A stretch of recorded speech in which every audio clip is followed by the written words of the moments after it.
Now Kieron was reunited with Jan. It was time to find a job.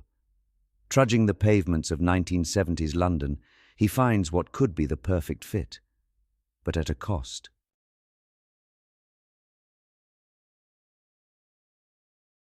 Chapter 22. The Mechanic from Hell.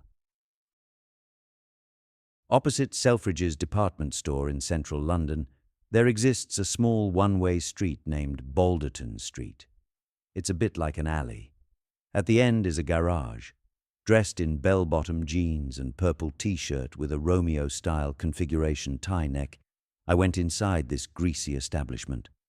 I still sported my African tan, which was vital and probably the only asset I had. Brilliant, Ted would say. It was January 1970, and it was snowing. I sidled up to a small, grubby hatch where a bored chap looked me up and down. "Do you need any mechanics?" I asked as he chewed on his roll-up cigarette. "Yeah, we need mechanics. This is a bleeding garage, in case you hadn't noticed," he replied in Cockney. "Oh, good," I said in my own clipped British accent. "Then I've come to the right place." "Got any qualifications?" he asked. "I lost them." "You lost them, did you?" the guy said, mimicking my accent as he eyeballed my Romeo shirt. By now we had an audience, more Cockneys in the background egging him on. "Listen," I said, "I just want a tryout. 30 quid a week plus overtime. You're on. Fill in this form and take your tools to Bay 42 up the lift." Tools. Hadn't thought of that. I rubbed my chin. Creeping panic set in. I rifled my pockets for stray notes as I went up the lift to find Bay 42. And there it was, gaping like a rotten tooth. It had space for a car, and there was a workbench. This is how it was supposed to work. Head to the downstairs office and take a job card from the pigeonhole with your number on it. There will be another number on it. Match it up to the magnetic block on the roof of the correct car in the car park. Drive it upstairs and fix it. I gazed thoughtfully at the big, gnarled workbench. That word, tools, came to mind again, and I rummaged through my pockets and found a crumpled note. In a daze, I walked back up the street to Woolworths. The last time I'd been to that particular department store was as a kid buying a toy Tommy gun. It hadn't changed much. Cheap and brimming with foreign goods, council house Christmas decorations and skimmed milk chocolates. A bright young shop assistant directed me to the tools section. After matching the note in my hand to the price tags, my frown deepened, and I shuffled along the aisle until I found the perfect match. A bright red tool set stamped made in Taiwan. It measured about 1 foot long, 6 inches wide, and 2 inches deep. Inside, in neat rows, lay a shiny set of sockets. I was armed and dangerous. I was going to be a mechanic. I minced back to the garage with this incredible red tool set, and the sniggers were audible as I paraded between the workbenches. I placed the new toolkit onto the middle of my bench. From that perspective, it resembled a penny-red postage stamp on an A4 envelope. I studiously read the job card. Engine overhaul.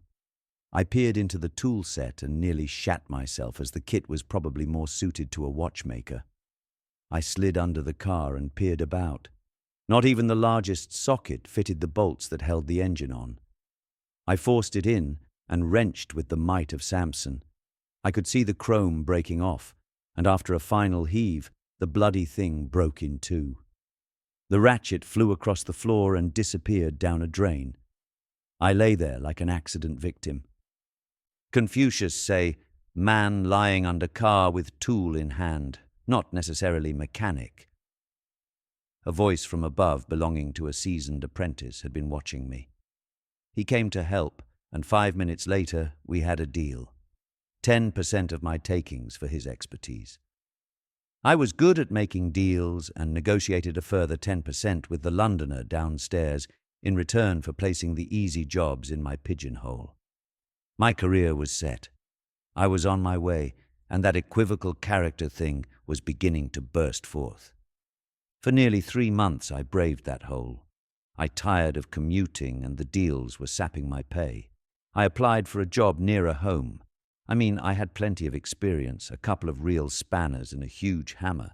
Where a spanner was too big, hell, slip a screwdriver in the gap. It was with these delicate skills I fronted to the glassy premises of Ronald's Rovers. My credentials, as was my accent, were impeccable on the day, and gone were the denim bell-bottoms, replaced with real trousers and a flower power shirt. How proud the owners were of their clinical workshop, and neat rows of Dr. Kildare technicians stooping nimbly over highly polished engines. As the tweed-dressed owners arrived to collect their cars, it was with a sharp salute the mechanics bade them farewell. After donning a white coat, I resembled a brain surgeon on Harley Street. I even had a Rover badge. I was handed a brand new Rover 3.5 twin cam to give its first service. Anyone can do a first service. Check the oil, grease, and tighten the cylinder head down as per instructions in my pristine Rover instruction book. Job done, I then took the Rover for a spin. After a mile or so, she ground to a halt with a high-pitched whine and a thundering clatter. I got out and I stared at this buggered new car. There was only one thing for it. Call the Royal Automobile Club. I trudged to a phone box. Eventually, the rescue van approached, and I caught the next bus home. That was the shortest job I ever had, causing me to postpone my wedding. Luckily, Janice had a job and paid for the wedding ring. But after my sacking, I found it impossible to get work, so I bought a guitar and tried to start a band. I think I had a secret ambition to be a BG. We crooned in very high voices, we strummed, and we failed miserably. One lovely Saturday morning, I married Jan.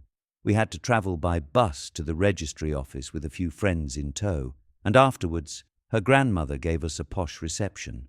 But, as expected, her parents disapproved, and we raced into life without a care. We were young and had it all ahead of us, but I had no skills. We rented a bedsit overlooking Chingford Common, and while Janice went to work, I looked after our raving lunatic of a hamster and built a model aeroplane.